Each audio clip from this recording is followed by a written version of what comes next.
Hey folks, Josh here, and you might know me as the steward of Rugged Ridge Forest, where we craft wood-fired, organic, pure Vermont maple syrup using as much traditional horsepower as we can. You can try some for yourself by heading on over to ruggedridgeforest.com. In this video, we're going to show you our process of saddle breaking Hugo for the very first time. We didn't cut out any of the round penning or any of the tacking out so that you can see every step of the process. Once we got on his back, we really didn't want to stay on there too long. We just wanted to make sure that he understood what was going on, had a positive experience, and wrapped it up as quickly as possible. While Hugo is a tall 17 hands and filling out nicely, his best attribute is really his mind. From the day that we got him from our buddy Andy out in Ohio, he was just very easygoing, very calm, and it really took Andy about 15 minutes to halter break the horse and load him onto a trailer.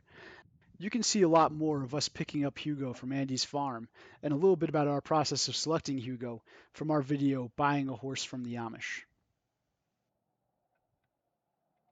Sorry, get back. By the time we'd shot this video, we'd had Sorry. Hugo for about 8 or 9 months, and we'd been working with him on picking up his hooves. He'd been trimmed by the farrier, he had been ground driven, and he also likes to play dress up. Even though we didn't put him into any really heavy work, we'd put the harness on him, put the saddle on him. I would throw my arm over his withers and kind of put a little bit of body weight on him. I would just do all kinds of different things, just trying to get him used to weight, different sort of tack that he might wear, and different sort of situations he might find himself in. And he always really enjoyed it. He liked the attention. He was super curious, and I would always say that he liked to play dress up. As you can see, he's a little bit fidgety and doesn't quite stand like a statue just yet, but that's just a young horse with a little bit too much energy in him. He's also a little bit nosy and curious and always trying to check out what's going on behind the tack room door and wants to smell the saddle Sorry, pads get and all back. those fun things. But as time wore on, he's really calmed right down as he's gotten more and more guidance, more miles, more hours, more Farrier familiar lady has with the things spoiled around him, him. so. So without any further ado, here we go. And I know a lot of folks will say safety third, cowboy up and all those fun things. But all it takes is one fall on your head to really put yourself back quite a ways. Traumatic brain injury, spinal injury, all kinds of awful things can happen when you're riding a horse, especially for the first time. So I decided to wear a helmet, especially when I'm just getting started with a new horse.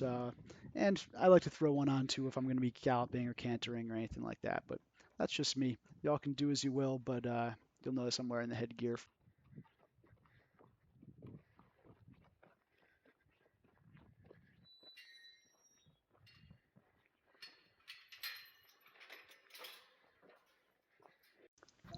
Once we'd gotten Hugo loaded into the round pen, the first thing we did was just familiarize him with the tack. Horses tend to be spooky, even though Hugo is definitely more curious and confident than spooky. But it's always good to just let him get really familiar with anything you're going to be throwing over his back or strapping down to him. Again, he'd played a little bit of dress up before, but I just wanted to triple make sure that nothing that I waved around in front of him was going to spook him. But another great attribute of this horse right here is he is just rock solid. On the few occasions where he's gotten a touch spooked, he's taken one or two steps to the side and then calmed right down. He hasn't bolted, and you really got to kind of encourage him to buck. So he's a pretty good boy. Also, here we are kind of just practicing getting him to stand nicely next to the mounting block. In this case, it's a bale of hay. But I just wanted him to get familiar with the idea that I'm going to be, getting on him, getting over him, putting weight on him. So I'm just really practicing with him now, standing well at the block.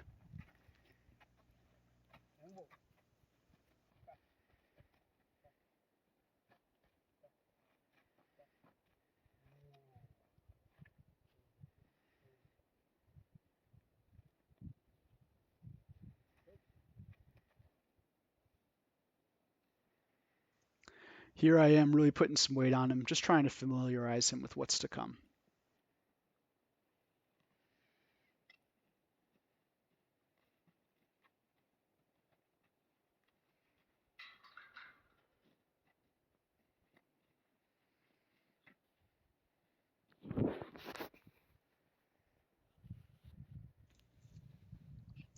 Now that he's out of his halter, we're going to start to lunge him a little bit and just try to get rid of a little of that extra piss and vinegar.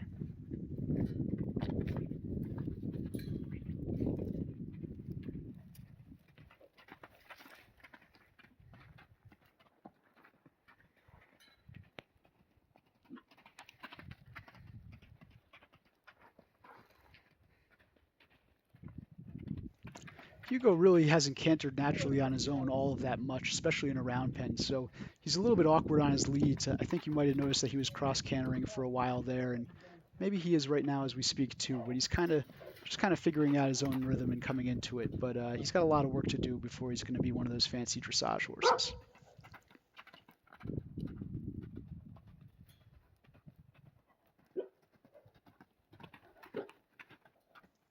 But he does have a super pretty, flashy trot sometimes when he finds his rhythm just right. He really puts his legs way out in front and lifts his front foot up high, and it's a really pretty gait. I also sometimes think he might even do something that resembles a pace or a rack. And one of my pet projects might be to try to see if I can encourage him to rack a little bit for me and get a really comfortable gait going on underneath him. Maybe if we might be able to train a little bit of that in him with the standard bred, but we'll see what happens.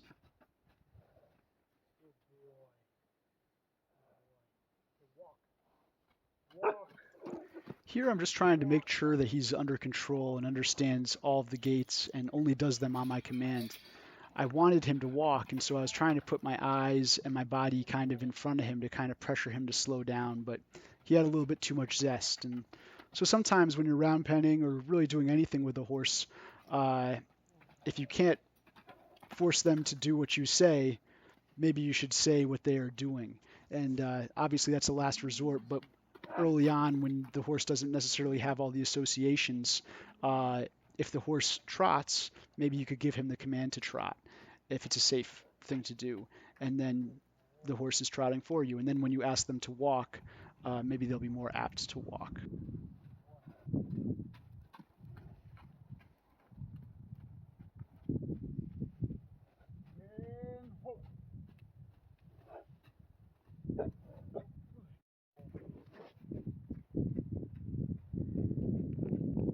That horse, he's got a lot of energy, but he's going to burn himself out really quick.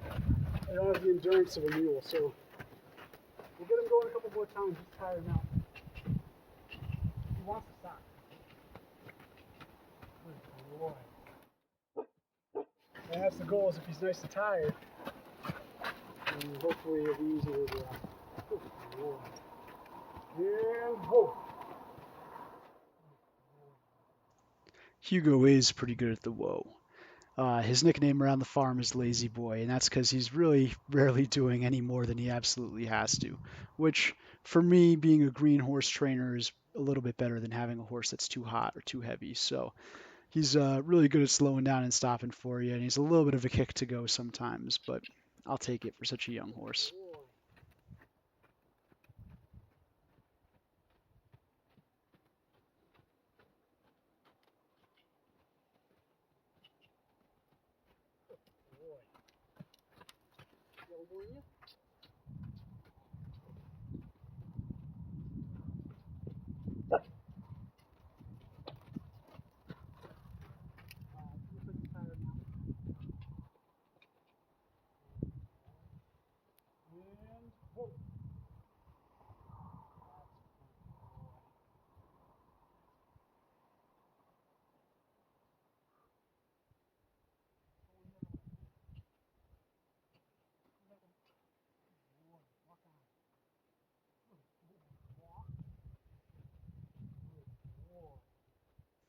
Now that he's a little bit more tired, we can ask him to walk, and he will.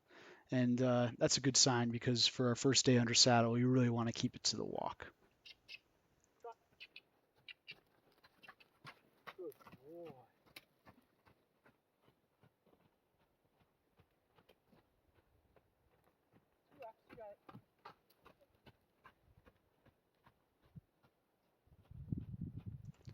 As you can see, Hugo's also really ready to submit to me. He's usually got an ear right on me. His circles are getting smaller. He's slowing down. He's turning towards me for guidance. He's really looking for that cue that he has been a good boy and that he can relax now. This is really good demonstrations of submission and relaxation. And if we can just catch him licking and chewing a little bit, then we'll know that he's ready to follow our commands.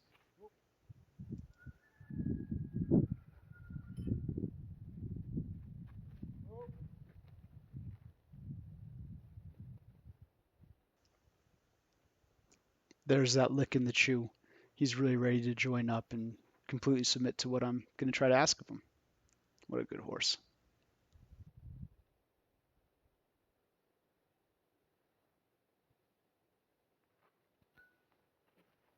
Is this a good spot?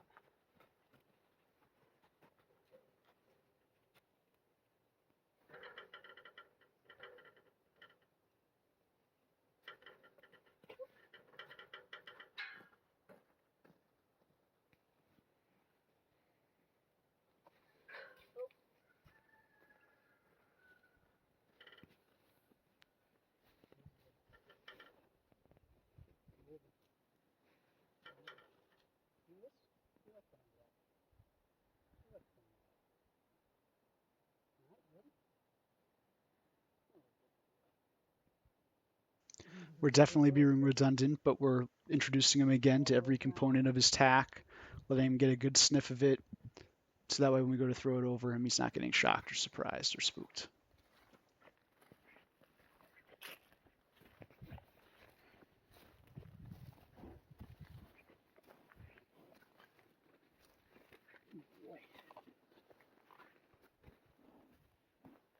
Big leaps. You ready? Oh. Oh.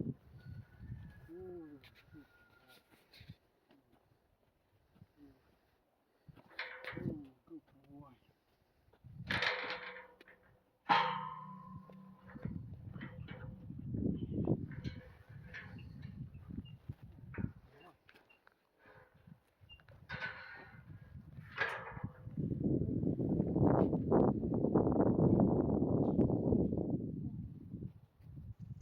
Now, Hugo has seen me riding my other horse, and I can't help but think he's a little bit nervous and excited that today's his day, that he's actually going to get ridden. I think he's got a pretty good idea of what's going on, and I think he's pretty excited about it.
And this here is a major faux pas, completely taking the halter off the horse.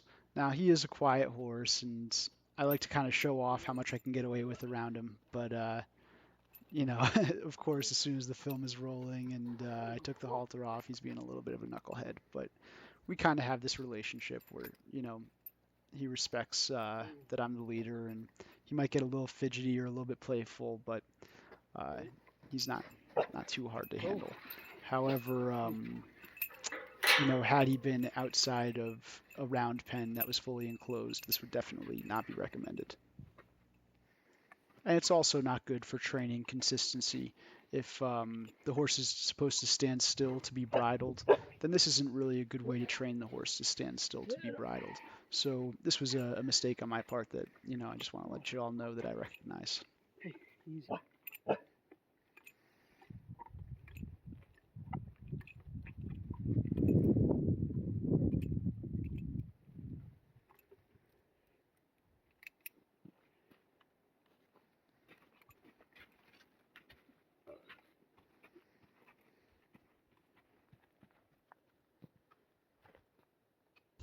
So there I went throwing the reins over the horn, and I just want to give him a couple laps in each direction. That way, if he's getting comfortable with a saddle on and he decides to buck, that he can feel the girth around his belly, and he can feel the stirrups kind of slapping at his ribs. And I just wanted to see how he moved with the saddle and the tack on, just so that I knew if he was going to get fresh, he could at least do it without me on his back.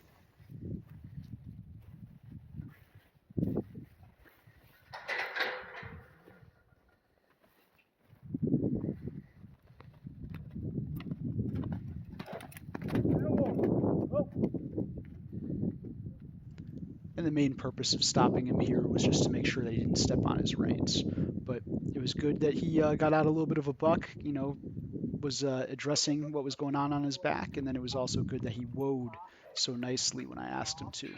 And here it might seem like I'm being a little bit nitpicky, but I'm asking the horse to go in a certain direction, and if I'm going to ask him to go in that direction, then I have to make him go in that direction, and that's just a little bit more of just reinforcing our communication. Just because I'm asking him to go doesn't mean that I'm asking him to go wherever he wants at whatever pace he wants. All of my commands generally have a directional cue as well as, a pace cue. But he's doing great. And whoa.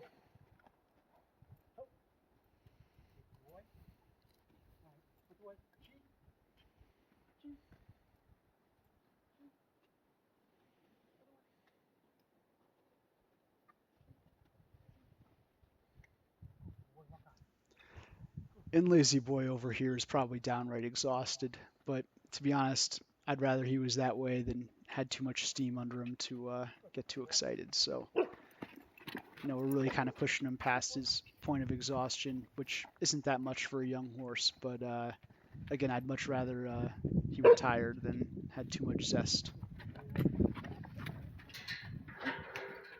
Okay.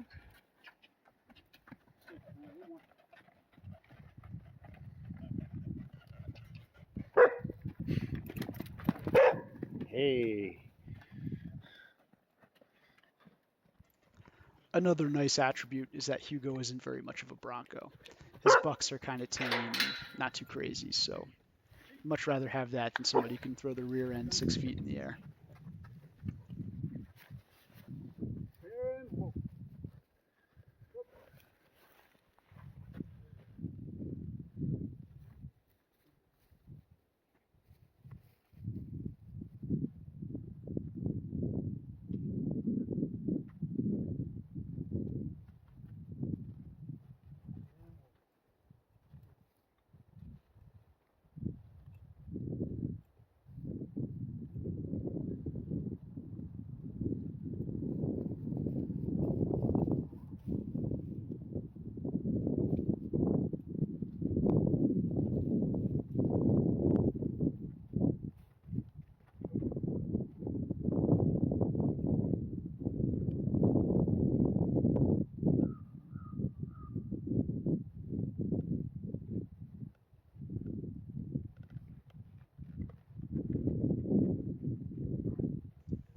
And that could not have gone any better. He took one step, I put a little bit of gentle pressure on the reins and leaned back a little bit, and he settled right down. And now it's always a good practice to get him to stand and then have them move out on your cue.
kind of can't believe it.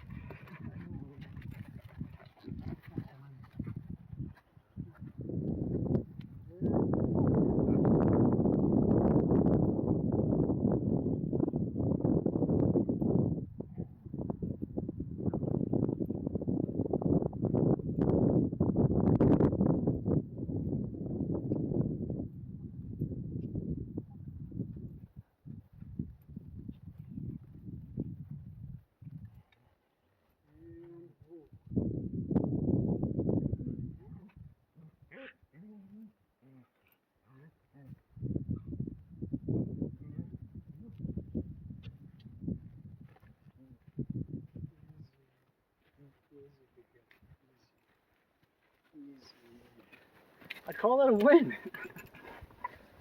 Couldn't have gone any better, I don't think. Oh my gosh, you're a good horse. Alright, thanks for rolling camera. And thanks so much for taking the time to watch that video of us saddle breaking Hugo for the first time. This was my first time saddle breaking a horse, and I'm grateful for all the mentors that I found on YouTube and that I found in my own life. And I'd love to hear some feedback of what you all think about this process. And if you'd like to support Rugged Ridge Forest and Hildy and Hugo in our efforts, I'd be really grateful if you all headed on over to ruggedridgeforest.com and grabbed yourself some wood-fired, organic, pure Vermont maple syrup. Have a wonderful day, and thanks for everything. Bye.